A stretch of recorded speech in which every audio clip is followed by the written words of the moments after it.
All attendees are in listen-only mode. Good afternoon, everyone. Thank you for your patience while we worked out a couple of tech things on the back end. We're doing something a little bit different today, so we just needed to play with the technology. So welcome back, and thank you for responding to the invitation to join our third session in this series of the Decolonization Learning Journey. We're delighted that Stephen Augustine is back with us today for teachings on early contact and historical conflicts, treaties, and a discussion on the significance of Indigenous Peoples Day, which is this Sunday, June 21st. We're humbled by the response and the uptake of this journey. There are over 600 individuals from all across Canada walking on this journey with you, and that feels really powerful and really hopeful to me. We welcome people from Dawson City, Yukon, right across to St. John's, Newfoundland, and all places in between. We're delighted to have so much uptake from across Canada. We hope that this journey continues to awaken and nurture your spirit and resolve addressing systemic racism and helping to create the change needed for equitable, respectful, and safe communities in a safe country. My name is Cameron. I'm the Associate Executive Director at the Community Sector Council of Nova Scotia, and I'm one of the three-person hosting teams for the Decolonization Learning Journey. This initiative is made possible through a partnership with Untitled College at Cape Breton University, providing support from the Province of Nova Scotia's Communities, Culture and Heritage Division, as well as Labour and Advanced Education. So for many of you, this might be your second or your third time joining, so you're familiar with the housekeeping notes, but for those of you just joining, you'll note that you're coming into the webinar in listen-only mode. Because we have over 560 people joining today, we're not able to have everyone sharing their video or sharing in the conversation. So you will notice in your control panel that is most likely to your right of the screen that there is a drop-down space that you can type your questions in there, and we will do our best to respond to them. However, the questions that came in during the registration process, those will be the ones we begin with, but we will keep an eye on the question box. So please feel free to send those in. And anything that we don't get to, our friends at Unama'ki College, Elise McLean, and others will be drafting a resource document at the end of each of these sessions to provide you with some resource documentation as well as answers to some of those questions. So that will come out. Today is Tuesday. You will receive it in your inbox either Thursday or Friday, along with a link to the recording of this session. So just coming back to the hosting team, again, if you're new to the sessions, please welcome Mary Beth Doucette and Elder Jane Meader, who's both of whom are part of the hosting team. And if during our first session, we did a full proper introduction of everybody, but in the interest of time, so we really want Stephen to have lots of time today. Please check out our website. Alexandra who's on the back end, thank you, Alexandra, will be posting a link to our website. So I encourage you all to go to our Decolonization Learning Journey section on the site, where you can read Mary Beth's full bio, as well as Jane Meader's and Stephen Augustine's. And that's where you will find the resource materials, answers to your questions, and the webinar posts. So with that in mind, I'd like to hand it over to the rest of the hosting team, to Mary Beth and to Jane, to open things. So thank you. Thanks, Nicole. Just by way of getting us started in a good way, I'm happy to virtually welcome you through the magic of the internet to Mi'kmaq, the ancestral and of the Mi'kmaq people. This territory is covered by treaties of peace and friendship, which the Mi'kmaq and Wolastoq people first signed with the British Crown in 1726. The treaties did not deal with surrender of lands and resources, but in fact recognized Mi'kmaq and Wolastoq title and established the rules for what was to be an ongoing relationship between nations. And now I'll hand it over to Elder Jane Meter to do an opening prayer. Well, my name is Jane, and I'm from the traditional lands of Winnemagi and very happy to be here today, and I want to welcome everyone. So the prayer, Kisok Kiniskamijina, Ugumijina, Asahaweki, Miwalolek, Uchidula Nagek, Ahadamolek, Etkwe Winen, Kiskuk, Aksiawia Bohan Winen, Keswaskom Kachik, Ahagana Mahachik, Aktigi Kuskijinog, Iganamuyak and Sidwohan, Axalsudi, Amulgiganodi, Glaman, Dandesie, Kisiawatisnen, Akisluwatisnen, unknowing to Moda, Nadliat, Sidnogama. In the English translation, creator, grandfathers, grandmothers, and ancestors, we are grateful to you for this day, and we ask that you be with us today as we humbly ask for your assistance as we address and teach other people about the Mi'kmaq. Grant us wisdom, love, and strength. Grant wisdom, love, and strength to all of us so that we can continue to do our work in a careful and proper manner in promoting Indigenous matters and concerns, all my relations. Thank you. Hello, and Jane. Okay, so everyone has a different reason for being here. As we were looking through the notes, people sending the questions in prior to today's gathering, that's very clear that everyone here has a reason for being here and a reason for sharing this space with us. Many of you are here because it's important for your work as teachers and as civil servants. And we're here because we want to do our jobs better, all of us. And so on the weekend, I co-hosted a panel on indigenization and decolonization at a national conference that was supposed to be in Newfoundland. One of our speakers was Jennifer Simpson. She's the Dean of Humanities and Social Sciences at Memorial University. And she started her discussion in what I thought was a really good way. And she started her 5 minutes of talking with 1 minute of silence, encouraging us to reflect on these questions. What is your personal connection to this topic of indigenization and decolonization? Do you see decolonization as a set of practices, a set of additions adding on to what you already do? Or is it something more fundamentally disruptive that shifts everything that you're doing at work and in your world? How do you articulate what you're doing to your colleagues? She further explained that increased awareness often becomes comfortable, but it's not necessarily changed practice or changing practices. And so how does an individual level change relate to systemic change? Am I personally enacting reconciliation at work and at home? So with that, we're going to do a few things differently today because we really feels like we're all in this collective moment where there seems to be an awakening and a historical shift happening on Turtle Island, North America, and globally. People's eyes are opening or closing, their minds are opening or closing, and there's a lot of tension in our interactions. Emotions are heightened. And so what we're going to do today is take a few moments to listen to play a video that a young woman, April Martel from Waikagama, shared a few weeks ago on YouTube. And then after that, we're going to pause as we bring back the video. And so if people feel like it's an awkward silence or maybe your screen is stalled, it's not. We're just going to take a few seconds to see how the music and her words sink in. So,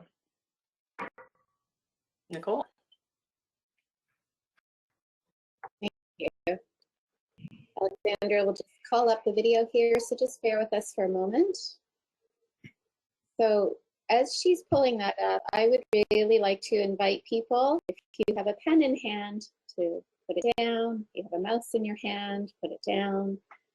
And just really invite you to take a deep breath, even your eyes for a moment, and just be as present as you can to April's beautiful song, the words that are behind it, and the people, text.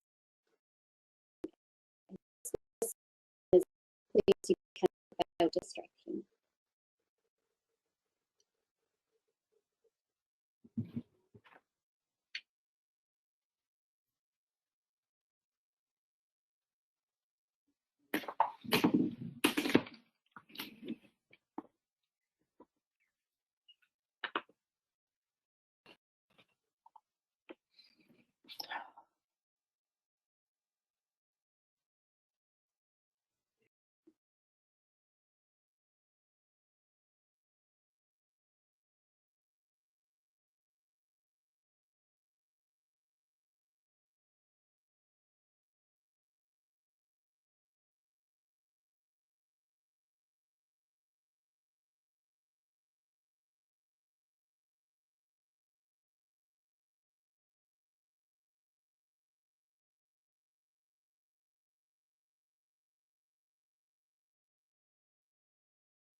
We didn't start the fire.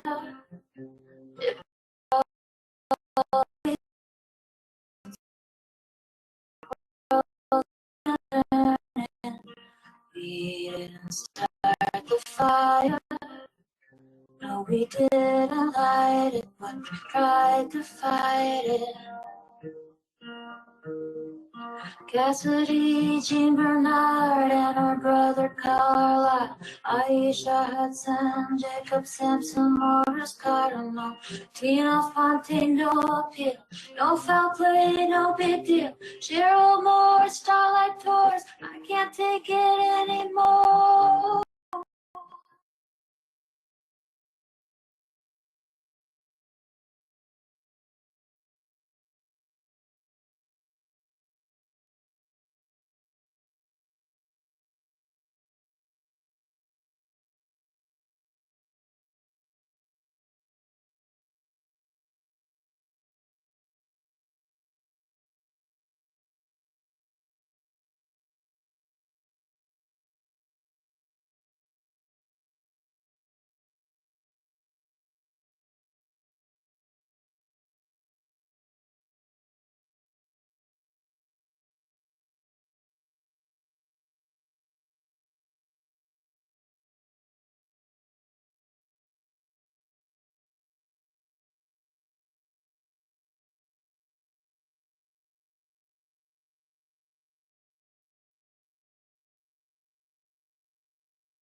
We may be having a little bit of technical difficulties, so we're just going to work that out in the back end. In the meantime, I just want you to sit for a moment with what, if anything, came up for you as you listened to April Martell's song. What felt familiar, what was unsettling, what was upsetting, what might be there. Just to pay attention to that and see where it sits within your body. What questions might be coming up.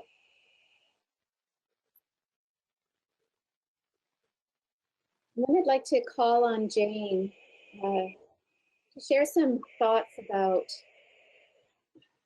how that sits with you, what's coming up for you as you listen to April's beautiful music and her words, the people she named. The people she named are all murder victims in Canada, all Indigenous, whether they were killed by police or whether they were killed by other people who felt they were, I guess, sometimes there was no justice.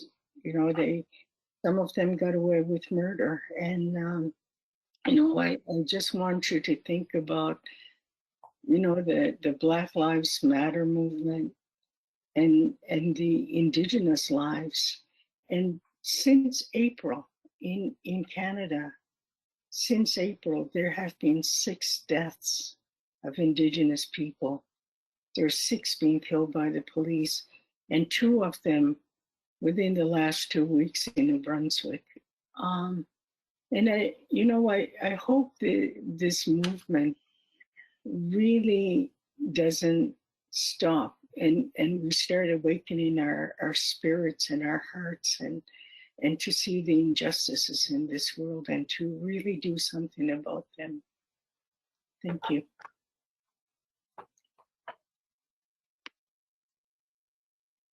Thank you so much, Jane. Well, we would like to welcome back Stephen Augustine to the conversation and to session 3 today.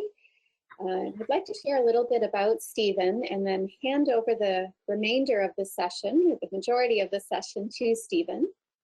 So Stephen Augustine is the hereditary chief of the Mi'kmaq Grand Council and the Associate Vice President of Indigenous Affairs and Unama'ki College at Cape Breton University in Nova Scotia.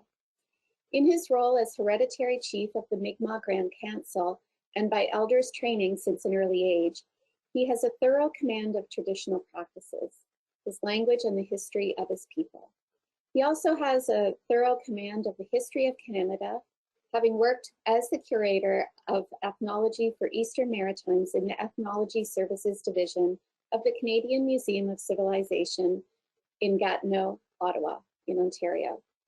Stephen has been elder advisor to the Federal Court of Canada Judges, the Truth and Reconciliation Commission, and the Human Rights Commission of Canada.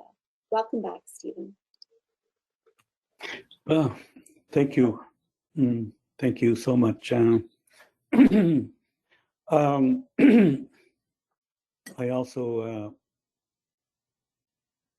would like to acknowledge the young lady that was singing, bringing up all the names of women and men that have been killed or found dead across Canada.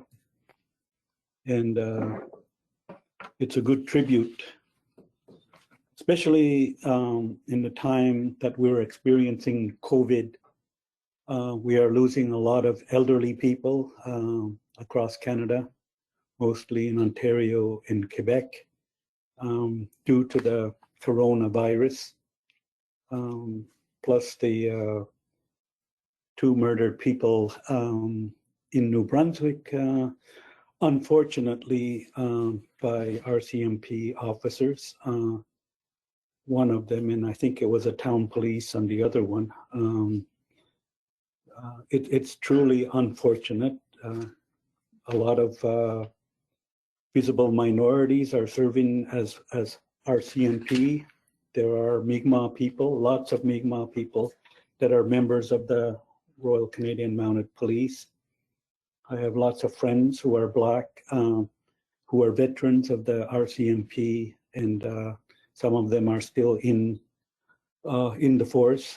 And hopefully there would be some more kind of training similar to what's going on here about educating ourselves about our collective history, what happened in Canada, and some sense of humanity, an understanding of the rights of human beings, whether they're women or Black or lesbians or homosexual, and all the different categories, bisexual and transsexual and so on and so forth, that we need to all understand each other and that we are all just human beings. We have a heart and we breathe air and our hearts pump blood. And I think we need to understand our world, especially here in Canada. So I talked about the Mi'kmaq creation story and how life was like before European people found North America, and how Indigenous people survived in North America by relying on the birds, plants, animals, and fish for our clothing and our sustenance, basically. Everything that we needed, it was there. And we didn't need anything else. We were governing ourselves. We were not killing each other. We didn't find, archaeologists have not ever found pyramids of skulls or bones of humans anywhere here in North America. So there was a sense of reality and humanity practiced by Indigenous peoples here in where we live here in North America. And there is a diversity of Indigenous cultures, 52 different languages in Canada. Each one has their own story as to how their world began. And they're describing basically the geography, the birds, plants, and animals, and everything around the Indigenous cultures. They're describing it through the creation stories and through legends and stories that elders have passed down for generations and generations. And it helps describe the animals. It describes animals as having voices and having character and personality. And a lot of times this designation is given some human connection in relation to our totemic animals or totemic fish or totemic birds, whatever that we have around us. And I come from a family that were called Guimu, and the chief's name was Alguimu. He was there in 1605 when Grand Chief Member to welcomed to Port Royal. And before that, Champlain had arrived with Poutrincourt and Dougadouman at St. Croix Island at the mouth of the St. Croix River, just between Maine and New Brunswick. And they settled on the island for the winter, and Champlain lost half of his men. There were roughly 70 men that were built a fort and just fortified themselves on the island, but they ended up cutting all the trees to use for firewood.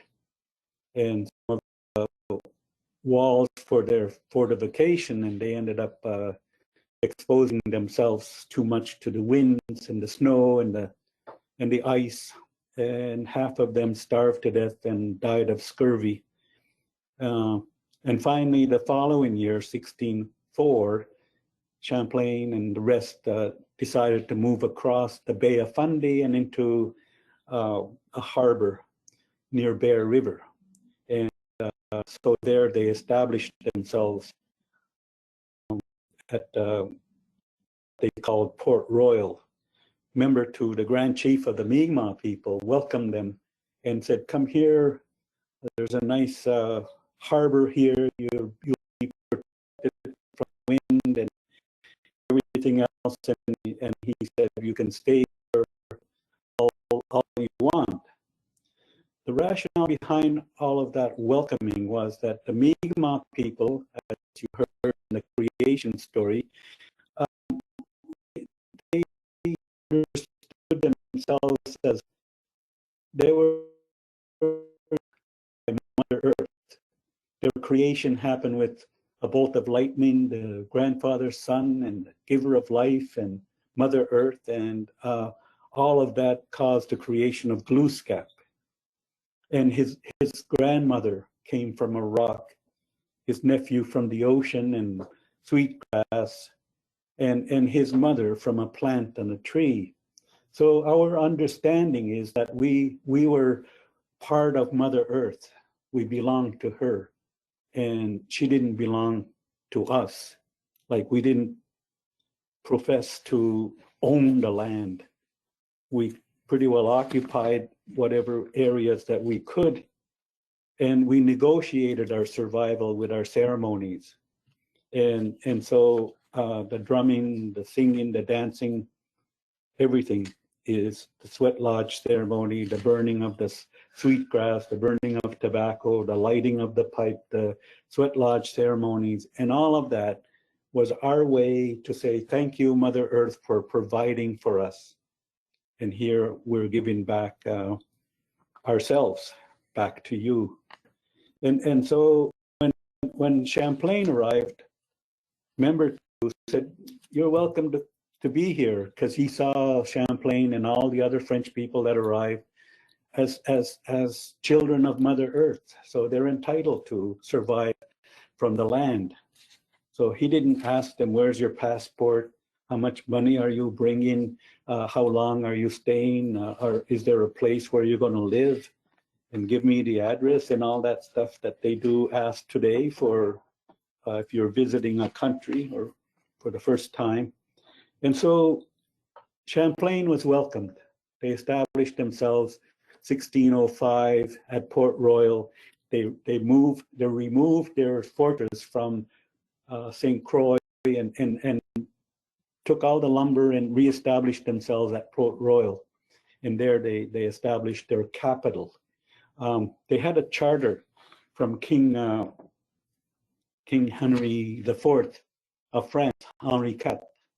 And the charter gave them a legal authority as citizens of France to surround themselves with a fence and a fortification in order to be able to justify that they were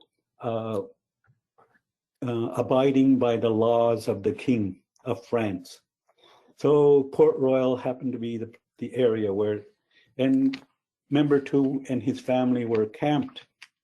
And in 1607, their charter was taken back in France. There were Dutch traders and there were Spanish traders that lived in south of France, and they were influencing the French king and the traders in Europe. They didn't want Poutrincourt and Champlain and those guys to make any money, and so they took their charter away from them, the king's charter. And in 1607, Champlain and everybody else left, and they went back to France. Champlain ended up coming back and going up the St. Lawrence River and ended up visiting Montreal and Quebec and establishing Quebec City in 1608. But in 1610, Poutrincourt and Douga-Dumont came back to Port Royal, and they reestablished themselves there, and they landed there on the feast of Pentecost. They had a big mass ashore when they all came. They had a secular priest with them, Jesse Flechet, and this time they wanted to baptize the Grand Chief, member two, and they baptized him with 22 of his members of his family, and they took on the names of the King of France, Henry, and his wife, the name of the king's wife, Margaret, and Louis, the son, and all the children, all the 22 children, took on the names of royalty, members of the royal family in France, and they became their godparents in absentia. Like member two's godfather was Henry IV. But unfortunately, member two was baptized on June 24th on the feast of Saint Jean Baptiste, which is an official holiday in Quebec today. He was baptized on the feast of Saint Jean Baptiste, and the rest of his family were also baptized into the Catholic Church. And to our understanding, Grand Chief Member Two made an agreement with the French as well as with the Church, because Church and state in that time were operating collaboratively, like Spain and the Church, like the Pope, and France and Spain and Germany, and they were all connected to the Pope. Anyway, so member two was baptized, and Jesse Flechet did the baptism and stuck around for 1 year, and everybody ended up going back to France, and Port Royal was occupied by Poutrincourt and his son Biencourt, and so they started establishing relationships with Mi'kmaq people.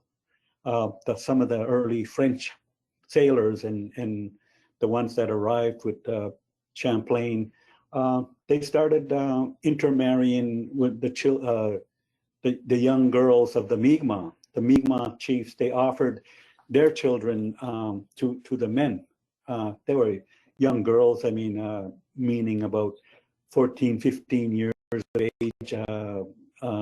And soon enough, children were being born between these unions, and the priest started baptizing these children. So things were like that until about 1613. This other person named Samuel Argall, who was had established himself with the British in Virginia, down south. Now we had what Nouvelle France was the new territory that Champlain discovered, which involved the area around Quebec City, and it included Acadia, l'Acadie, which present-day Nova Scotia, New Brunswick, Prince Edward Island, and so these territories were established in those early years, and the British in New England, they raided the French because they were always at war with each other in Europe, France and England. And so there was an English-French kind of a conflict going on when they transferred themselves here into the new territory. So Samuel Argall raided Port Royal. He just burned it and ransacked it and left. And so it wasn't until soon after the French were kind of living on and off Port Royal. It was destroyed. And a lot of them were down further south around Sable, Cape Sable and La Heve area. And William Alexander, all of a sudden, from Scotland, was given seigneury in in Acadia, because Charles the First was a Scottish Bonnie Prince Charles, became a king, and he became Charles II in England. And they gave a charter to William Alexander, who was Scottish, and he sailed here and arrived and settled at Port Royal and established himself there with a lot of Scottish settlers. And he renamed the area New Scotland, or Nova Scotia, which is the Latin name. And this was in 1621. And this didn't last too long, because by the 1620s, 29, Scotland, England, France were kind of having skirmishes along the St. Lawrence River. Champlain was also raided by Scottish explorers. Anyway, so finally things settled by 1630, and a man by the name of Isaac de Razilly arrives for the first time with French women and men and children. And they settled down in La Have area, and some of the French people settled at Port Royal. And so there, the earlier French that intermarried with the Mi'kmaq women had children, and the later French that arrived with de Razilly, they were kind of a bit of a bourgeoisie society. They were well off, they were rich traders, and they were in the fur business, they were in the fisheries, and so on and so forth. So they didn't want to mix with the children of the French, earlier French, and the Mi'kmaq people. So they kind of distinctly separated themselves from them. And so a society of people kind of developed, what I call the Egadigewa, a Mi'kmaq term which means people that have lived on the land or live in the land. And the Mi'kmaq people saw the Acadian French people that intermarried with their Mi'kmaq brothers settling in the marshes, and they were diking up the marshes and building their houses out of mud bricks and roofs made out of hay, marsh hay. So basically, to the Mi'kmaq, these people were living in the land. Egadig. Egadig is the Mi'kmaq word for the land of. So Egadigewa became a term that the French borrowed from the Mi'kmaq people, Acadie. Acadie, les Acadiens, l'Acadie Nouvelle. So Nouvelle France. I mean, so the territory all of a sudden becomes French territory. And the French knew that they planted their cross and they planted their flag, and the whole area kind of turned into a French blue color. While south of us, the British kind of planted their flag, and that territory turned into a red color, I mean, representing the King of England. So unbeknownst to Indigenous people, the French kind of claimed the territory for the King of France. And so the territories kind of became either English or French. And further inland around the area of Quebec City and Montreal, the bourgeois French kind of settled in those areas, along bringing with them the paysans, they call them, the country people, who were really settlers, and they were farmers and developing sheep and pigs and herds of cattle and so on and so forth. And so France, Nouvelle France, and then New England. But in between the territory here in Nova Scotia, a group of society of people started to develop called the people of the land, or Acadians. And so the Acadian people lived here on the, I don't know what's going on. I kept looking over. I hear somebody's microphone crickling crinkling. So anyway, that's the scene of Nova Scotia in the 1600s, and Champlain arriving at Port Royal, and then settlements started to emanate out of Port Royal, French settlements, and they spread out in Cape Breton, into Prince Edward Island, into New Brunswick, which was still called l'Acadie at the time. Some of the areas near Moncton and Parachois and Shediac area. So the Paysans kind of moved around and intermarried with the Mi'kmaq people, and they spoke a kind of a patois of a combination of Mi'kmaq words and French words, and the Mi'kmaq kind of took up the language quite fast, quite rapidly, and started speaking French. So that was the scene in the 1600s in Nova Scotia. There was English, Scottish, back with French, and then the English started to infiltrate in the late 1600s because the English were inviting the Indians to sign treaties in 1676 in Casco Bay, in Saco Bay, in Maine, and in south of Maine into Massachusetts. They started signing treaties with the British military, representatives of the British king. So it wasn't until around 1702 that the English started raiding the French territories in Maine, like Mount Desert Island in Maine was occupied by French at some point, and then they started heading into Nova Scotia to raiding Port Royal and La Havre and devastating the trade that was going on between the French and Boston in England. I mean, New England.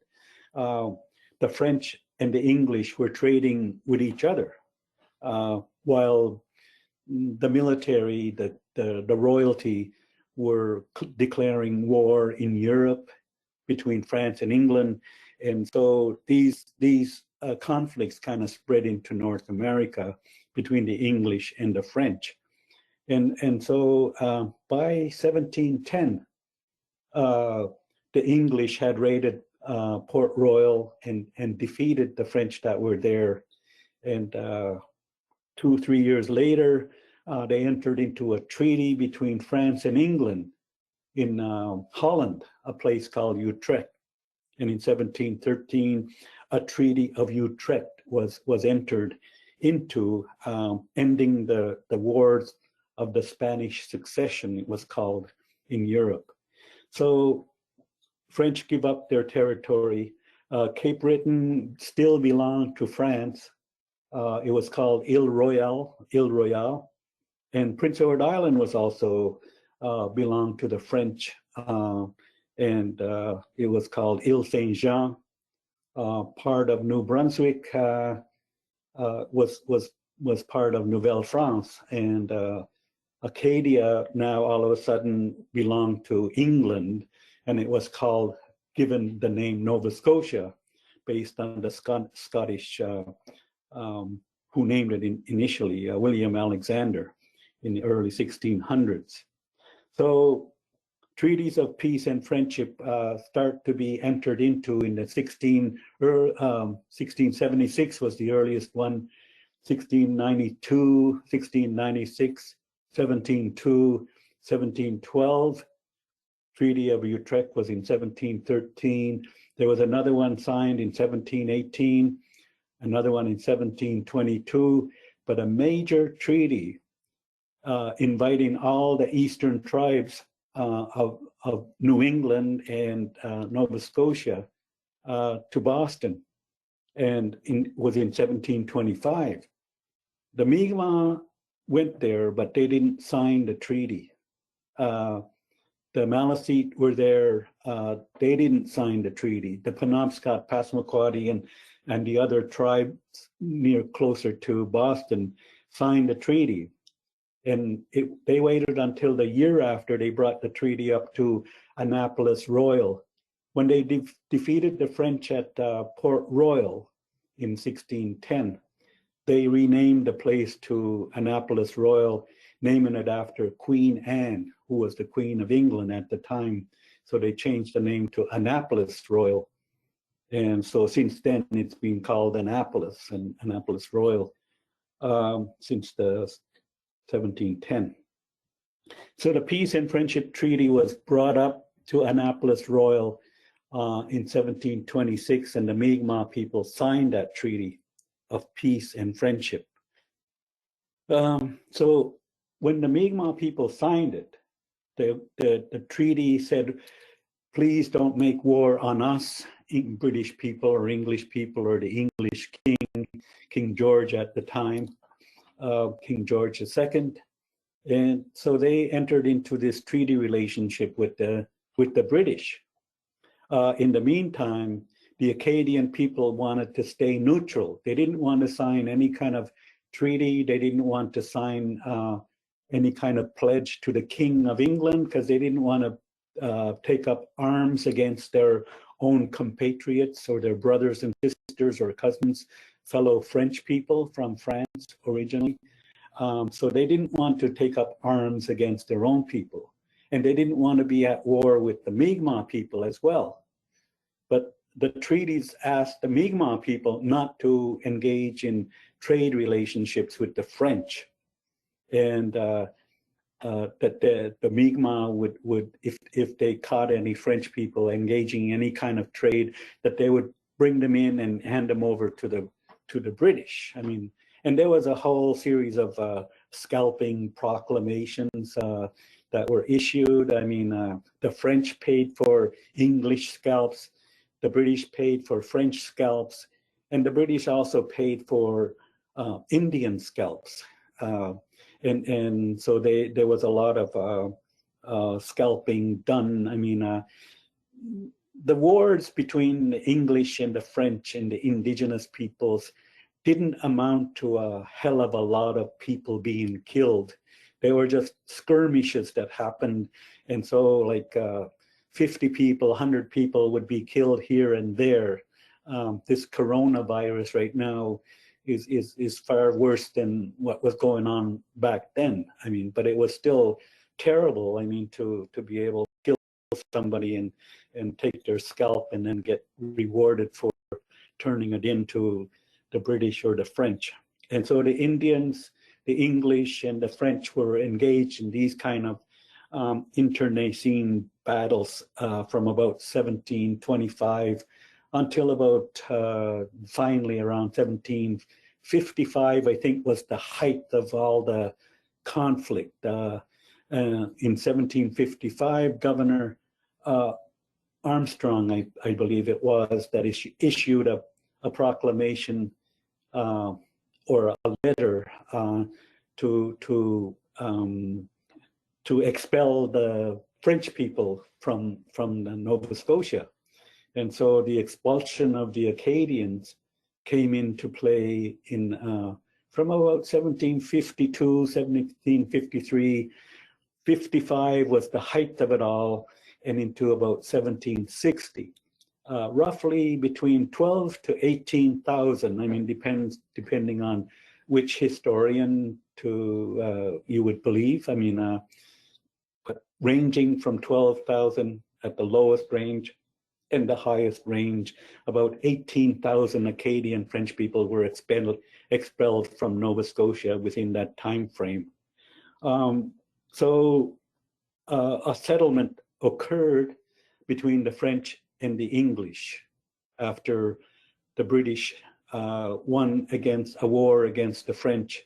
They ransacked Louisbourg in 1758, and they ransacked Quebec City in 1759. There was the war and the Battle of Plains of Abraham. And today it's a historic site if you go visit Quebec City. And so that's where the British won against the French. And soon after, 2-3 years later, the Royal Proclamation was signed in Europe. Some people call it the Treaty of Paris. It established the French territory in the British North America, what is now believed to be Quebec. At one point, it was called Lower Canada, Nouvelle France, and then Lower Canada, and then Quebec. So it started in 1763 after the Royal Proclamation, because the proclamation, the British recognized the rights of the French people. They could keep their language, they could keep their Catholic religion, and they could keep their Napoleonic code, their law, what they call today droit civil, civil law in Quebec. So anyway, these things kind of happened in the 1700s. Soon after this, the English and the French settled their differences.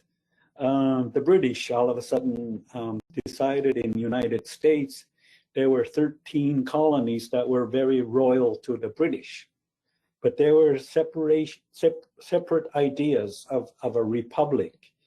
The Americans didn't like to pay taxes to the British king for tea, for mailing things, to marry, for military, for protection, police, and all of those things that the British were taxing Americans, and the Americans were all of a sudden saying, we're fed up, we're working blood, sweat, and tear, and we're growing our own food, our clothing, and so on and so forth, and you have no right to impose taxes on us.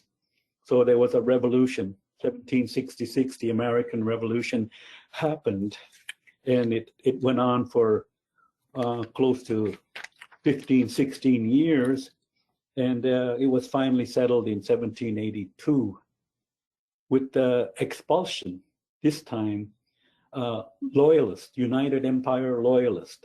There were roughly 40,000 people expelled from Virginia, New York, New Jersey, Massachusetts, New Hampshire, Maine. I mean, there were loyalists that were living in this area. They were expelled from the United States after the settlement of the American independence in 1766. 1776, I mean.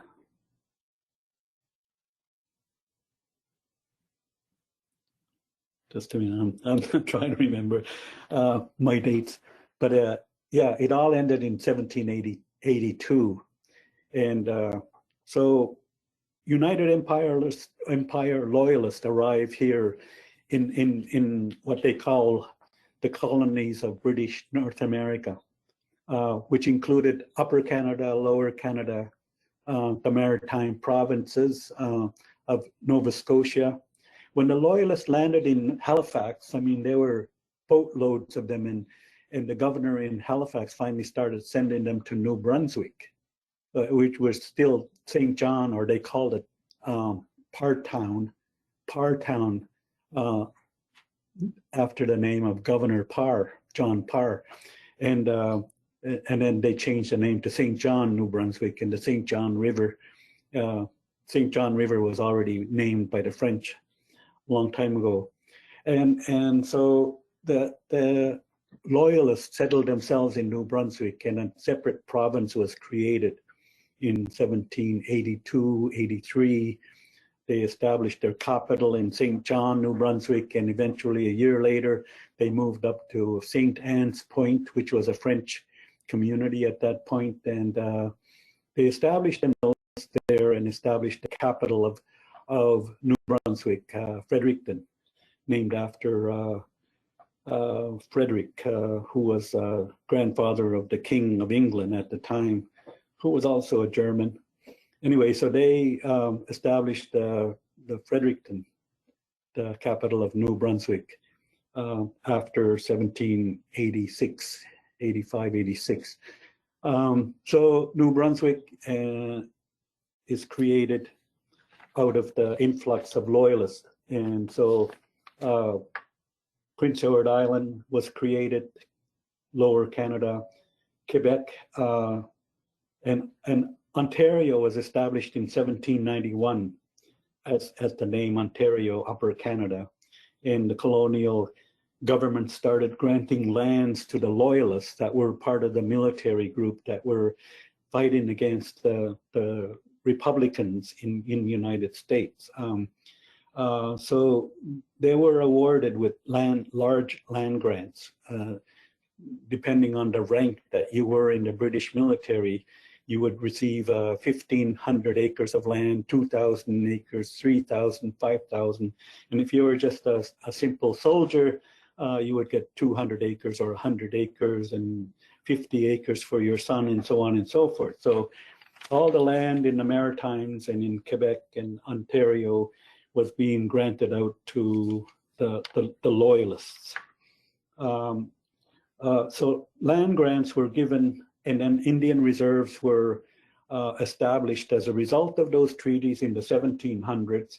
And by 1786, which was almost like 10 years after the treaties were signed, some of them 15, 20 years, land grants, large land grants were given to Indians, like 20 miles by 20 miles or 50 miles by 10 miles, and pieces of land where the Indians could live and hunt and trap and fish and live as usual, which was quoted in the treaty. That was for the Indigenous people.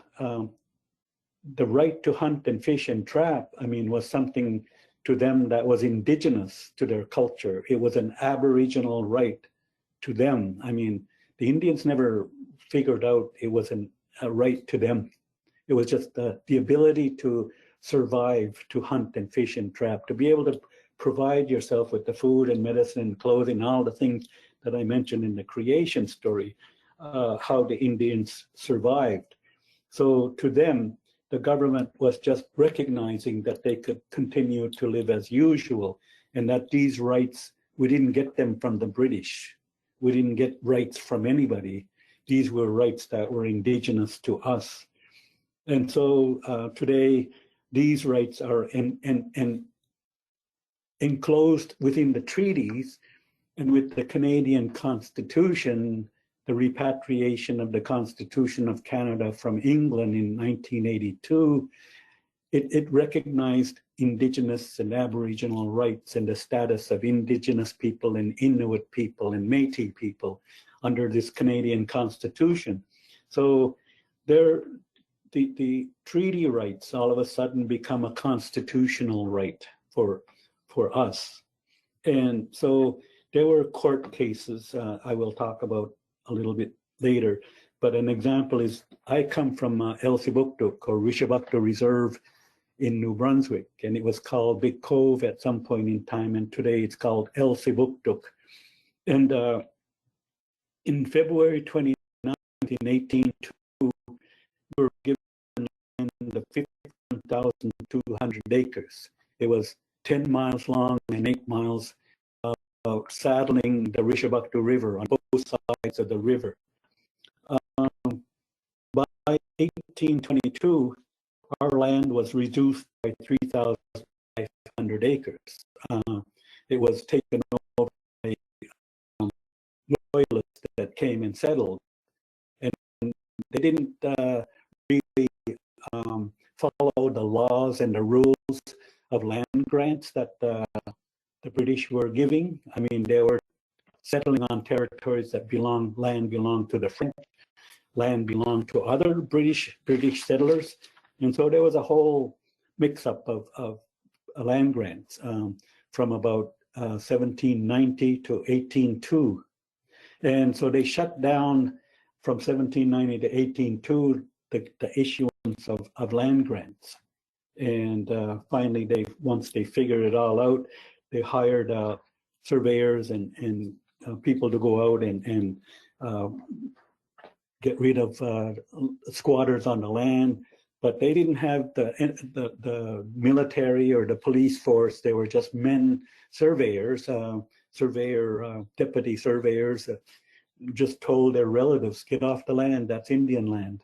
But nobody listened, and there was no way to for the Indians to chase anybody off the land. And they were just kind of they were not understanding the whole notion of private property or real estate, or that people could own land, and people were making and building fences and everything around them.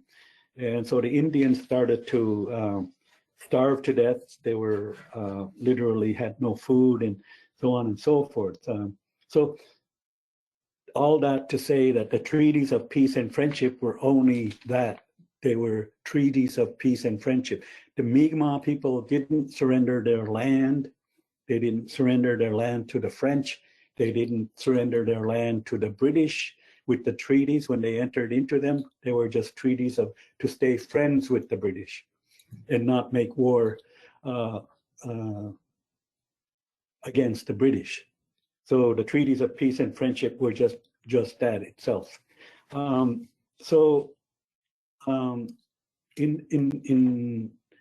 Into the early 1900s, Indians start to be somehow become trespassers on their own lands, and all of a sudden they had these rules and regulations in order to regulate, like your neighbor John, who owns 200 acres of forest over next door. He can't chase his moose into your territory and your land if it's privately owned. So they established regulations, hunting and fishing regulations, to stop people from trespassing into other people's territories. And so all of a sudden, Indians were traveling in the forest. They didn't see those lines or property lines anywhere if it wasn't fenced. And so all of a sudden, the non-Indigenous people started complaining that the Indians were trespassing on their lands, and started reporting them to the provincial authorities, and some of them were federal authorities, about fishing near their properties, or hunting moose, or trapping beaver, muskrat, so on and so forth. So all of a sudden there were seasons where it was open for American sports, fishery, sports hunters. I mean, it was a big trade in Canada. And so in the 1920s and 30s, it became quite a big problem, to the extent that Grand Chief Gabriel Sillaboy from Wagamatcook, Wega-Oma, he was charged for trapping muskrat down in West Bay part of Brador Lake area, and he was trapping muskrat in somebody's property, but he didn't realize it was owned by somebody. Anyway, he was charged and brought to court and found guilty, but he relied on the treaties, saying that he was protected by a treaty, the Shubenacadie Treaty of 1752. And anyway, he was found guilty, and other cases kind of came forward, hunting cases. Some men in my area in New Brunswick were fishing. They were charged for fishing salmon out of season, off the reserve. They were charged for cutting lumber off the reserve, but they were really actually within their old boundaries, and they thought they still had the right to go and cut and hunt and trap and fish and whatever. So it was James Matthew Simon in 1985 that argued his case using the Treaty of 1752, the same one that Grand Chief Gabriel Sillaboy used in 1928 here in Cape Breton, but he was found guilty. But this time it went all the way up to the Supreme Court of Canada, and James Matthew Simon was found not guilty, and he had the right to protection with the treaty to hunt in 1985. And it's the same year Sandra Lovelace, status Indian, who lost her status under the Indian Act by marrying a non-Indigenous man. She was no longer considered a Maliseet woman. And she won her case in the Supreme Court as well. And then in 1999, Donald Marshall Jr., after being wrongfully convicted for a murder, spent 11 years in jail, And after he came out, he was free, and he decided to go fishing one day, and they caught him fishing eel. And they took his eel traps and his boat and motor and all that stuff, and they charged him, and he was found guilty initially. And by 1999, his case ended up in the Supreme Court of Canada, and he was found not guilty. So all these treaties and fishing rights and all that stuff was on the occasion of treating Indigenous peoples differently.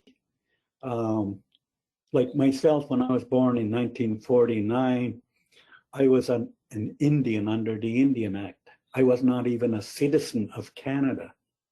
It was not until after John Diefenbaker established the Bill of Rights in 1958, 57-58, that Indigenous people were given rights. And it was not until somebody contested the rights of Indigenous people with a dry bones case, an Indigenous man in Yukon territories, Whitehorse. He was charged for being drunk at a hotel. They kicked him out, and they charged him outside for being drunk. Indians were not allowed to be drinking. Again, it was against the Indian Act. And so he was charged under the Indian Act. And a non-Indigenous lawyer, took on the case pro bono and argued all the way up to the Supreme Court, and found that dry bones could have a right to buy alcohol and drink it just like any other Canadian, according to the Bill of Rights. And this is only when, after the dry bones case happened, that the Indigenous people were recognized as Canadians. All of a sudden, we could vote in provincial and federal elections. All of a sudden, we could go into a liquor store or a bar and purchase alcohol. That was only after the 1962, 63, and it wasn't really into the 70s until they fully recognized this across the country, that all Indians could do this. So Treaty Day was because the treaty that Grand Chief Gabriel Syliboy argued protection from, and the treaty that James Matthew Simon won in the Supreme Court of Canada, which was the Shubenacadie Treaty. It had words in there in the treaty that said, on October 1st, the Mi'kmaq should come to Halifax and pick up their presents as part of signing this treaty, pick up their presents of lead, gunpowder, flour, lard, sugar, molasses, and salt, and some of these kind of goods that the British gave, blankets and some military long coats that were no longer being used. So the Mi'kmaq went to Halifax on October 1st, but that kind of soon disappeared after the American Revolution in the 1760s and 1770s. The truck houses no longer were there, so that the Indians couldn't trade their goods there with the British. So all that kind of was forgotten, and finally in the 1800s, the Nova Scotia government kind of took control of Indians and their lands and reserves. Finally,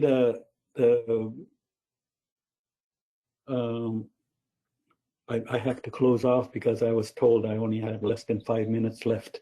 Anyway, so just to also point out National Aboriginal Day, which is Sunday, June 21st.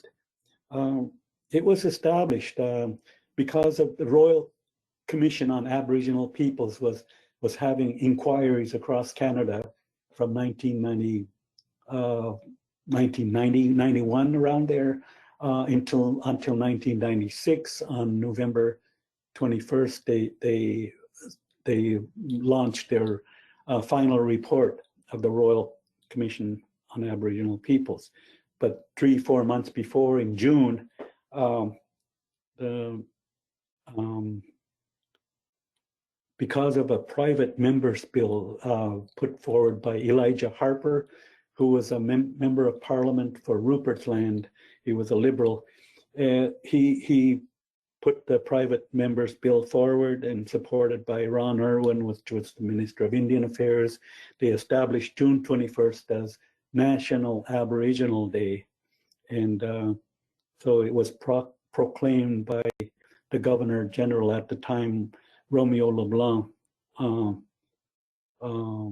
in June, I think June 21st, 1996, was the day for the National Aboriginal Day.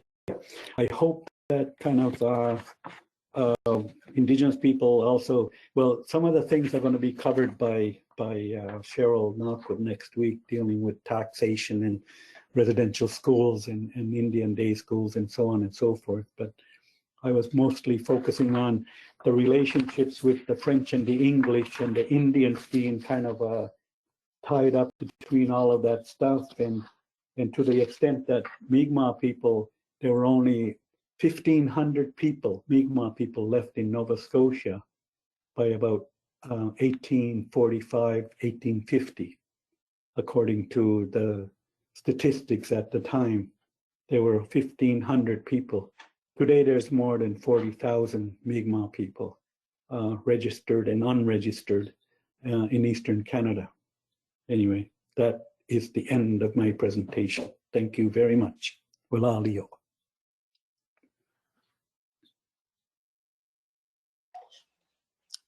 Bilal and Stephen. I hope you didn't feel too rushed. We did send a message to everybody in the chat that said that we might go over time a little bit, because we didn't want to cut you off. We got in trouble last time we cut you off, and we got in trouble from everyone. And so we didn't want to do that today. And there's Jane coming back in too. Welcome back, Jane. So sorry, we had some technical difficulty off the beginning, but I think we're all fixed now.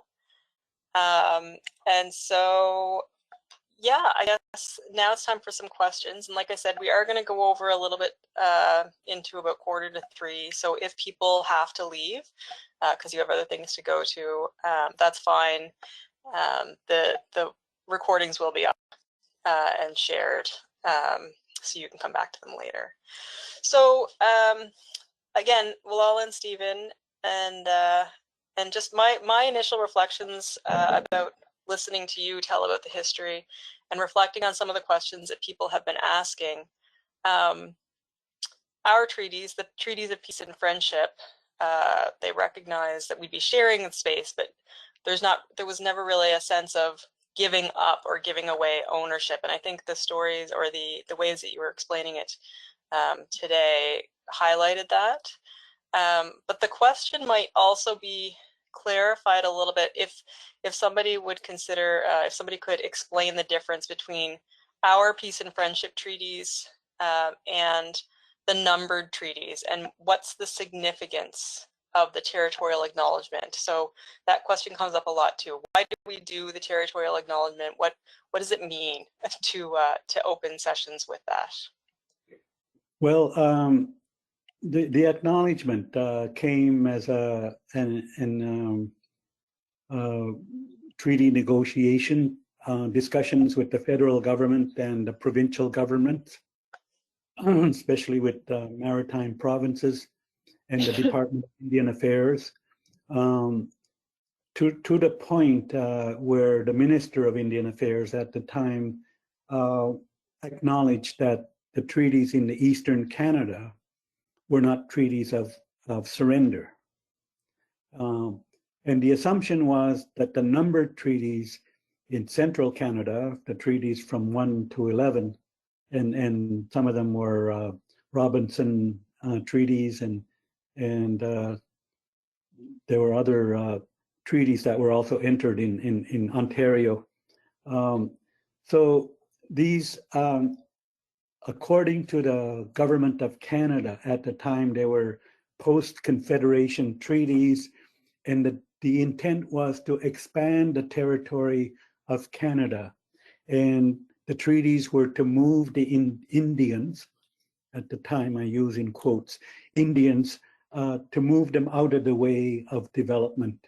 The development was to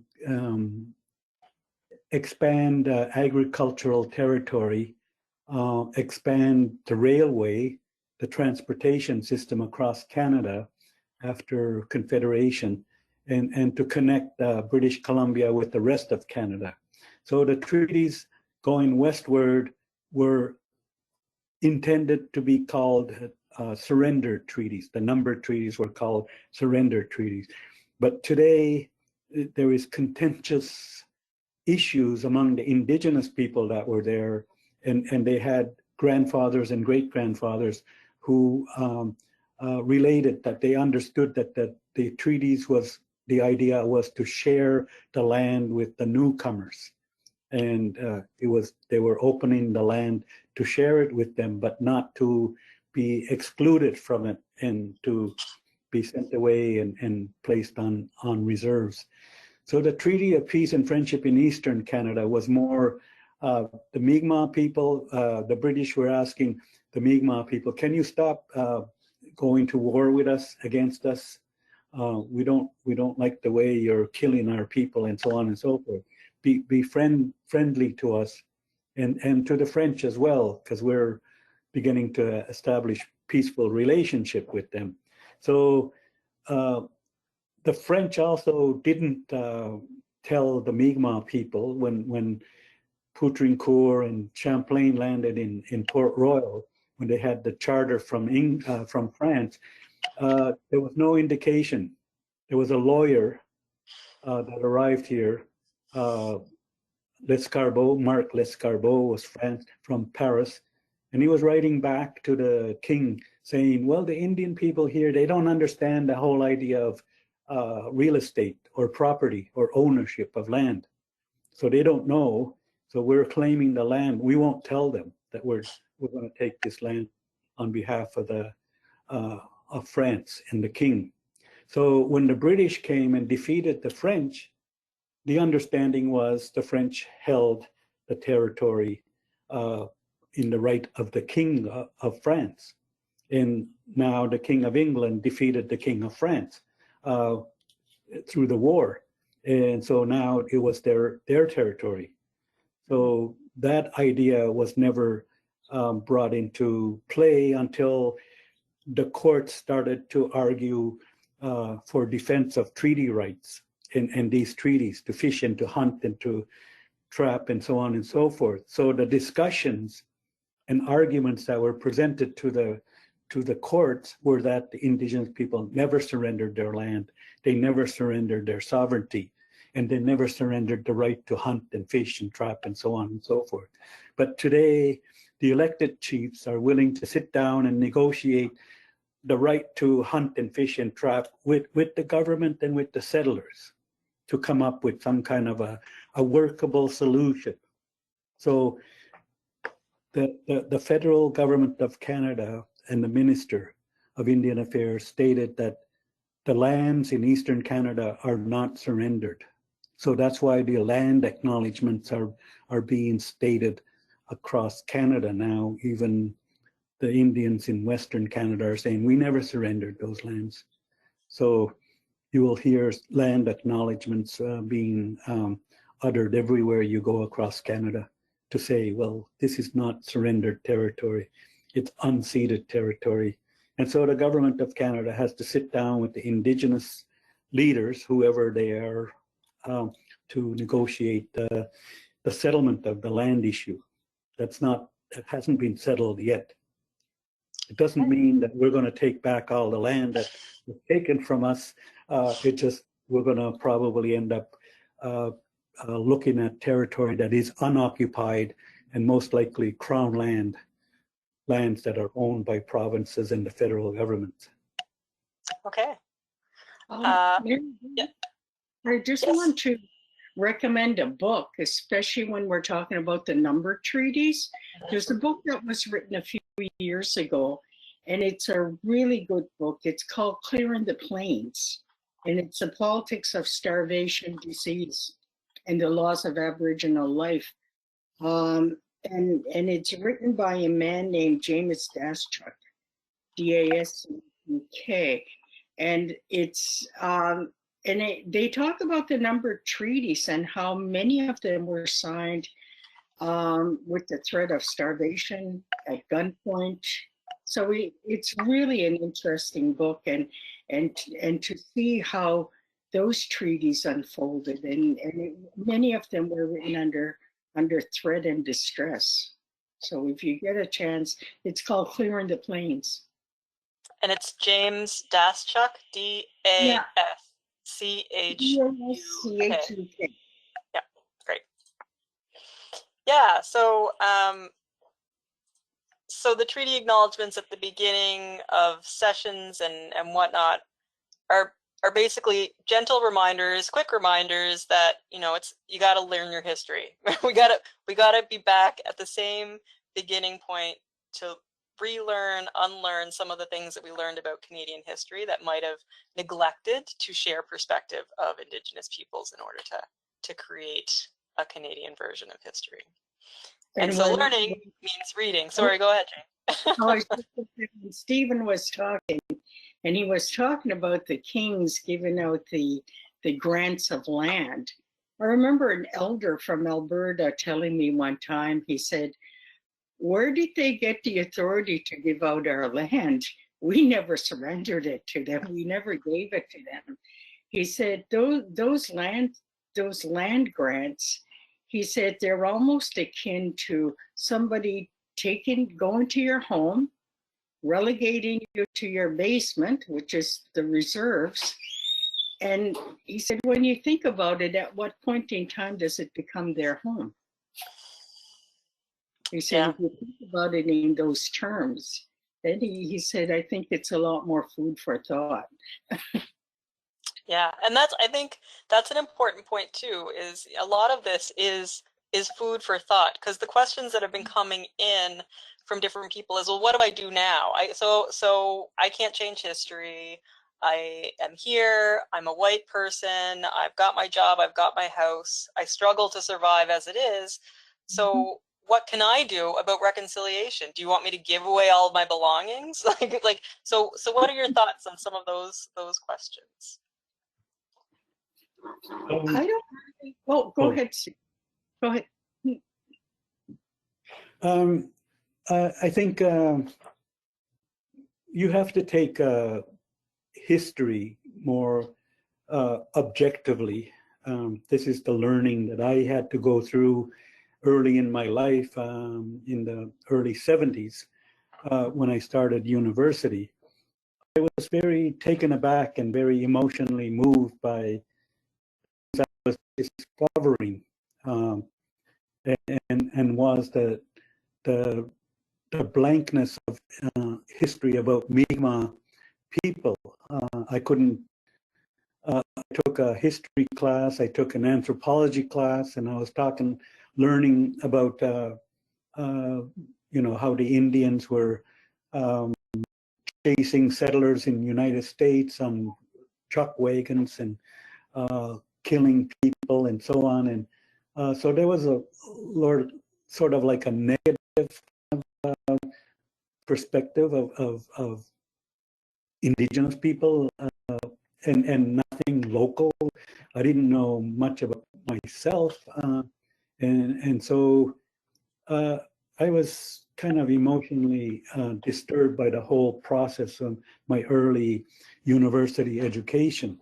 But then as I grew older and read more about Indigenous people and French people, I had to learn how to read in French and speak in French to get access to those documents, and English as well. So I was able to understand, I guess, from a historical context, those things that happened way back when. And it wasn't me that scalped a white person, and so it wasn't somebody that's friends of ours here or colleagues of ours. there's no direct implication of their involvement in those historical contexts. So we are here today. I mean, and those the settlements of treaties, that's going to happen with government within the next, I don't know, maybe next 50 years. I don't know. The government is slow to settle these kind of issues, and they don't have the money to settle these issues. I mean, look at what's happening with COVID. I mean, they're breaking the bank right now to help people just to survive. So today, I think I don't think people should feel so directly affected by what's happened in our historical past, but to make things more realistic to the modern context. We are human beings. We all have to work and survive, and we are getting educated. We need healthcare and all of those things. And so it's just a matter of leveling the playing field between Indigenous people, Black people, non-Indigenous people, Chinese people, settlers, immigrants that are coming into Canada. They need access to those vital human rights services and so on and so forth. So I think for me, reconciliation or conciliation or decolonization is the idea of getting rid of those powerful messages that are coming down from above, from institutions that have been carrying the power or pushing the power on the people. And today we're so diverse, and we should be more of a big human family that we need to understand. And I'm willing to, and I was moved by this on television, on the news the other night, a Black man carrying this white guy on his shoulder who was there to protest against Black rights, Black Lives Matter, and so on. And he got hurt in the melee, and he picked him up and carried him to safety. Unbeknownst to this guy, I don't think he didn't expect to be saved by a Black person when he went there to protest. So anyway, that for me, those are messages that are very positive, and I think we need to continue that message. We didn't start the fire.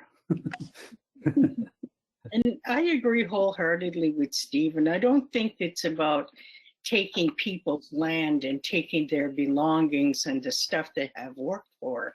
It's not about that. To me, it's about sharing those resources. Because when you think about the treaties, the majority of people who benefited from those treaties and the resources are not the Indigenous people.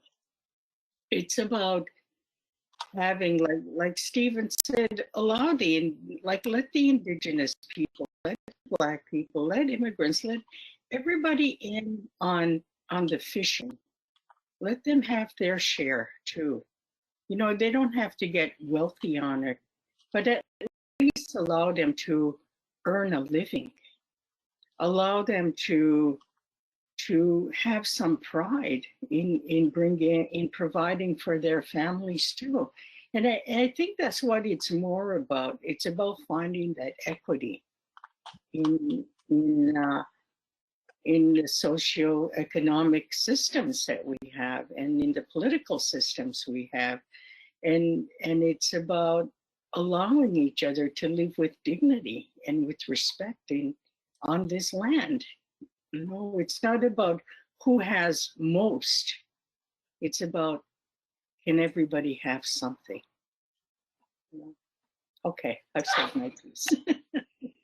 No, I think that's a great point. And so, I mean, in terms of what people can do and what their seat at the table is, I think the message for me that I would want people to reflect on is, you know, laws have to change. So Cheryl Knockwood is going to be here next week talking about what is the Indian Act, what are reserves, what are some of these laws that continue today to set the stage for how the government of Canada interacts with the people, the Indigenous peoples, and our governments and our different forms of governance.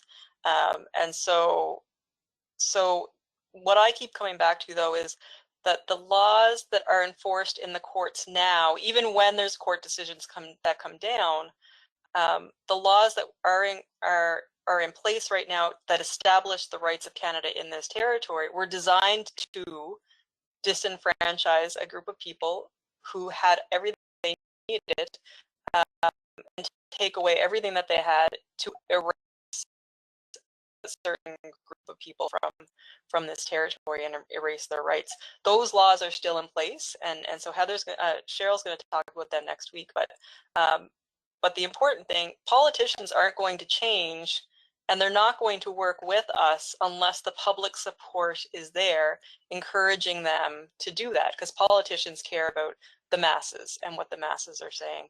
So unless it was for Idle No More and people advocating for missing and murdered Indigenous women and people advocating for residential school survivors for years, the governments weren't going to start changing or addressing that unless there was public pressure to do it. So as citizens of Canada, everybody does have a voice and an ability to act there.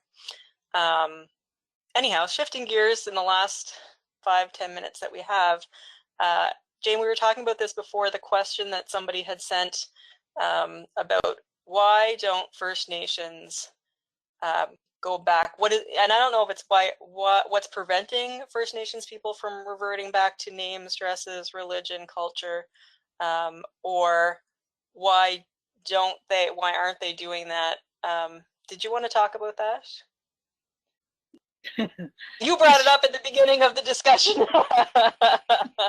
Yes, I don't know. There's nothing that prevents me from doing that, and I do. I have my traditional name. I follow my traditional spirituality. I speak my language. I follow my ceremonies. I sundance. I ghost dance. I go to sweat lodges. We conduct pipe ceremonies. We do traditional naming ceremonies. We do all those ceremonies, and it's and I have my traditional regalia too. So there is nothing that prevents me from doing that right now, and that's the way I live my life. It's like I really believe that our people were always, and as all people, all societies, we learn to adapt and we learn to adopt. And we've learned to adapt to living in this society, in this 21st century Canada. And like now we do, like Stephen is part of that too. Now we meet with elders on a Zoom meeting and discuss things that we need for our communities and that we feel we need for our communities. But it's still following a traditional, the traditional beliefs. And it's like, I often use my son, I say he's a good example of living he follows his spiritual path is in the traditional way and in the traditional beliefs of our people. He's a pipe carrier, and he's he's a sun dancer, and he drums and he sings, and he's very involved in ceremony. But the job that he does takes him into cyberspace. He's a systems analyst, and so he can walk both worlds, and I think we can do that. And I really believe that it's important for us as Indigenous people to keep our spirit within that ancient spiritual realm and in those beliefs, because that's what keeps us going in today's world. I don't know what has to say about that. It's an interesting question. I mean, we're talking about colonization and decolonization, and our people. I mean, I don't know if any of you have taken psychology. There's this guy named Pavlov who had a dog, and he would ring a bell. I mean, and give food to the dog, ring the bell, give food to the dog. And then all of a sudden he'd just ring the bell and not give the food to the dog. And the dog started salivating. And in psychology, I think they call it classical conditioning, that you can elicit a certain behavior with just a reminder of like a bell, sound of a bell, that you're going to get some food or water, whatever.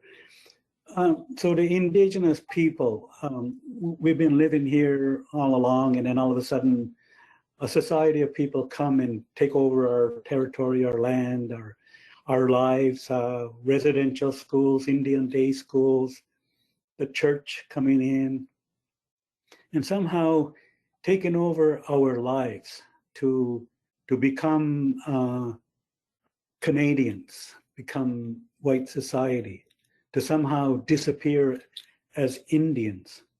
And so the church and the government are teaching our young people, don't listen to that old man who's praying in Mi'kmaq or doing a ceremony in Mi'kmaq. That's all the work of the devil. In fact, our God, all of a sudden, it becomes a Kichimanitu or a Chimandu in our language, the devil. So young people, all of a sudden, they don't honor their elders. They don't listen to them. They don't, because they're conditioned by school and by church to, no, don't do those things. Those are not good things. Don't speak their language, in fact. And so that kind of conditioning has impacted our people. They go through all kinds. I was teaching a class up in Carleton University in the year 2000. And part of my teaching was experiencing a sweat lodge ceremony. I brought the students out to my land out in the Gatineau Hills. I had a sweat lodge there, rocks and fire and everything. And Muslims, Chinese, Indians, students, they came. They once they understood what I was explaining about this culture, it was good. But then all of a sudden, this one Naskapi man from northern Quebec, a Cree man from also close to the James Bay area, and a Montaigne guy, 3 guys were university students, and they were kind of nervous about coming and entering, doing the ceremony. They said they would come, they showed up, but they didn't want to go in. They would help with the fire, they'd help with the rocks and stuff like that. And finally, I came to a point where I asked them, what's the matter? And they were very nervous. They were very, like, kept looking out to see if anybody came. They were kind of like concerned that somebody was looking at them or watching them. And for some reason, they were told by their parents and by other people in position to not participate in these kind of ceremonies. They were work of the devil and things like that. And still in 1990, these young people were so stressed out over the idea of participating in a ceremony. So you asked the question, why don't Indigenous people? Well, this is kind of like that Pavlov thing, that ringing the bell kind of a reminder. Police, priests, a church, a school that kind of represent residential schools or Indian day schools or something like that can kind of cause a lot of stress on Indigenous people to be able to relax and speak their language and do their ceremony. I mean, and that's the thing that's really the Canadian education system has really impacted me as a young boy. I grew up in an Indian day school, and then I went to provincial schools and so on and so forth. And I never learned anything about my culture, my tradition, and my history. And I had to do it myself. And now I'm one of the leaders in trying to get this kind of education in the universities, at CBU, at Unama'ki College, to help those students that are coming there to relax about using their language, to relax about doing their ceremonies and traditions, and to dress up with a feather or whatever that they need to do. And that's how I explain why don't we go back, or why don't we do that? And it's a decolonization issue that is still very problematic across Canada. And from the time of Confederation till about 1960, doing any of these things was all outlawed. Yeah. All of our ceremonial, anything that we use for ceremony was confiscated. Anything that we had, and so what few things we had left, they went underground.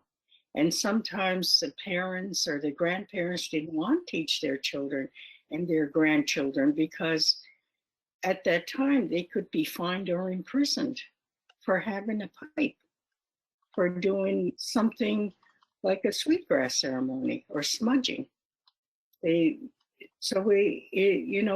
People kind of became afraid. And all you needed was a priest, an Indian agent, or a teacher telling on you, and you could end up in prison, lose your children. There's a friend of mine from Ozibuktig, and I'm sure Stephen knows who I'm talking about, this beautiful woman that is such a beautiful clan mother and teacher. She and her husband, she talks about when she was a young girl, and she said, we would go to church on Sunday, and right after church, my grandmother would take us to the woods, and she'd reach out inside a stump, and she'd pull out a pipe stem. And then she said she'd reach in here, and she'd pull out her medicine bundle, and she'd bring out the stone pipe. And then she said she would put that together, and we would pray with that pipe. And then she said she'd put everything back, she'd put the pipe stem back, and then she would tell us, never discuss this with anybody. Don't allow anyone to know what we do here after Mass, after Sunday services, because nobody can know what we're doing. And so that's how, that's what happened with, like I said, I go to a Sundance, I go up in Manitoba to Sundance, but the elders there were talking about how they had to take the Sundance deep into the woods. And when they would start this beautiful 4 or 5 day ceremony, sometimes the police would show up and they'd burn down the lodges and they'd disperse the people. And so that's why there's so many things in museums now too, and we're trying to repatriate those things because they were just confiscated and given to private collectors and sold to museums. Okay. Yeah, no, and I think, that really resonates with me for everything that's going on now. We're talking about, the racialized peoples, the justice system, Black Lives Matter movement, all of that stuff is happening now. And I've heard a lot lately, I've been involved in a lot of conversations lately where people feel like, oh, well, Canada's not that bad in comparison to the States, but Canada's not that good right now either, right? Like Donald Marshall Jr. was in jail in the 80s. That's in my lifetime. Like that's not in the distant past. And so, those things, we know there's systemic racism embedded in our police force, in our public service. And it's something that we're not perhaps aware of because it's so normalized, but we really have to think about that, which is why I asked those reflection questions, I guess, at the beginning, was just what is it that we want to see for the future? How are we imagining something to be different? So it's 10 to 3. Sorry, it's 10 to 3. I'm going to give you each a last chance to reflect. We still have 260 some odd people on the call, but it's getting pretty nice out there, and I know people are probably wanting to get outside. So, so last thoughts, and then we'll close. Jane or Stephen, who wants to go first? I just want to say that I think we need to have more of this kind of education in the elementary schools, because a lot of young people are graduating from high school. They're still unsure of their own culture and tradition and their history, and I think we need to also change the universities and have more courses about Mi'kmaq culture and history. But not only that, I think the universities need more education about civil, like how a municipality is run, when do you go and vote, and where do you pay your taxes and all that kind of stuff.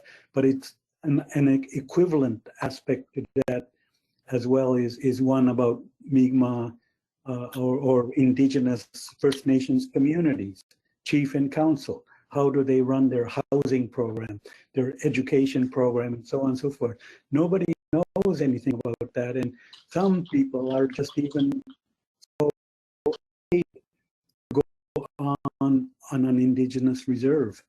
They think it's dangerous. They think people are drunk and they're going to slash their tires and break their windows or something like that. I mean, there is an ominous fear of non-Indigenous people to go and enter an Indigenous community. And I think that the other, finally, I mean, I think there is a large necessity to teach about human rights. Human rights in everywhere. People, immigrants and you name it, people of color, Indigenous people, even non-Indigenous people. I mean, they're as diverse as we are, because you have French, Italian, Spanish, Hungarian, Russian, that are Caucasians, and they have their differences. And you need to look at in Europe to see some of the conflicts going on within cultural groups. They're fighting over their religion or their territory. But I think we need to more or less have a more global consciousness about us being a human family and belonging to this family that we need to love and care and share everything that comes from Mother Earth. Okay, and Stephen, I just want to add there, I think you're right. You know, like we have to have more programs and courses about history and culture and the relevance. And I'd also add on, and the programs, like the oversight of the programs and the administration of those programs, those courses have to be recognized as important, as valuable in the overall course. So you can say, you know, we're offering the elective, but for some of the courses, like I went through engineering, there was no space for electives. You know, you didn't have that as an opportunity. If you took a course, it was over and above what your normal course load would have been. So there's an administrative piece to that as well. It's not enough to just offer the courses, but we have to give students a chance to take them and have them valued as well. Because there's a lot of educators on the line. I wanted to make sure that that was clarified too. Sorry, Jane, and what are your final thoughts? And then you can share your final thoughts, and then I think Nicole's going to come back in to help close us off. But of course, I agree with Stephen that we need to educate more people. And I keep saying we need to learn the history of Canada. And you know, when people say Canada's not that bad, I said earlier in this program, since April, there have been 6 Indigenous people killed by police. Tell me Canada's not that bad. You know, but I think some of the things we need to learn about the Indigenous people, and we never learn, are the contributions of Indigenous people to the world. The things they have given, the things that the world would not be or would not have had it not been for Indigenous people. And you know, I think I might have said it here before that 75% of whenever you go in a grocery store, 75% of the food in a grocery store comes from Indigenous America, comes from our people. The government of the United States, democracy, comes from the Indigenous people. The idea of women's suffrage, that's something that was common in our societies. The idea of sharing wealth, the idea of like all those things, treating each other with dignity and with respect, you know, and I think it's really important, you know, like what Stephen said is, you know, we're so, as a Western society, we're so vested in money and in material things. I think we need to start investing in humanity. That'll give a much better future for all our children. And I want to share something with you that was, that's a saying by a poet by the name of John Trudell from, who's Lakota, who was Lakota. He says, I am just a human being trying to make it in a world that is rapidly losing its understanding of being human. And I think we all need to learn about what really humanity is and what it means. Walario, mi watch, kanya. Kisalo Jane. Aning gasalo nida.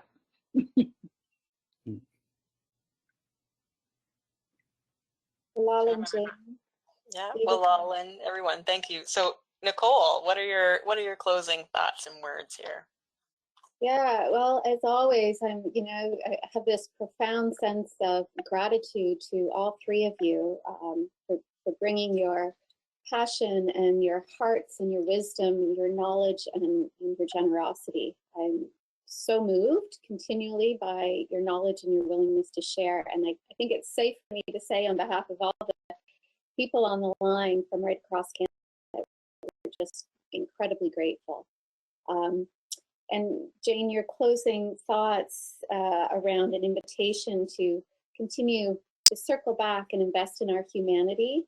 I think about April's song at the beginning of this session, that when I first heard it last week, and I probably listened to it about 4 times last night and had my family listen in and whatnot.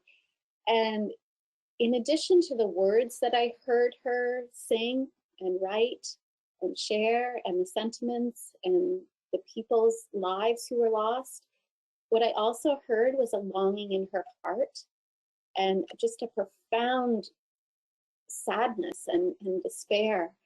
And I think what I heard or what I sensed was the longing in her heart is really this return back to humanity, to really listen and listen in, and for us to take that in as a call to, we need change. And so I just want to thank you all, and I want to thank everyone on the call who keeps coming to these sessions. I feel like it's a water in a bucket, you know, like one drop or one person coming into these sessions with an open heart and a willingness to learn, there's a profound change that can happen individually, but with 600 and more just in this course alone, and we know there's all kinds of these kinds of journeys happening across the country and for sure globally, that change will happen, and I feel really hopeful, and again, really grateful to you all. So just as we close out, I do want to remind everyone that next Tuesday is our 4th and last session of Series 1. So this is just the beginning of this journey. We will pick up on Series 2, 3, and 4 in the fall. So I do encourage you to register for Cheryl Knockwood's session next week, where she'll be talking about Indian reserves, the Indian Act, and Confederation. I also just want to take a moment and encourage people, when we think about what actions we can do as we come off of this call and back out into the world, as others have mentioned on the call, Sunday is National Indigenous Peoples Day. And though we're in COVID-19 and there's a lot of restrictions, it may be hard to find celebrations for you to participate in, but there are other ways to celebrate and learn. So I would encourage you to watch videos with your family, with your loved ones, to open a book, to order books for your children, and raise your own awareness, your own consciousness around this, and take some time on Sunday. And that may just even mean a silent walk in the woods, and to reflect on some of the teachings that you're hearing through this journey. And the last thing I just wanted to add, we really appreciate your feedback. So if you could take a moment after the session today to complete the survey, that would be much appreciated. So with that, I'll pass it back, Mary Beth and Jane, to close out. Thank you. Yeah, and in the interest of time, I think I'll just give the last word to Jane. Thank you everyone for tuning in again, and I look forward to for you to see us next week. I look forward to the questions.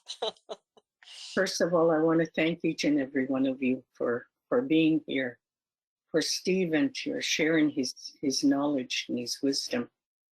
And my wish for all of you this week is that, you know, that every day that sun comes up over that horizon, that we learn to walk and ask Creator to enter our hearts and to walk with Creator's love on this earth. Thank you. All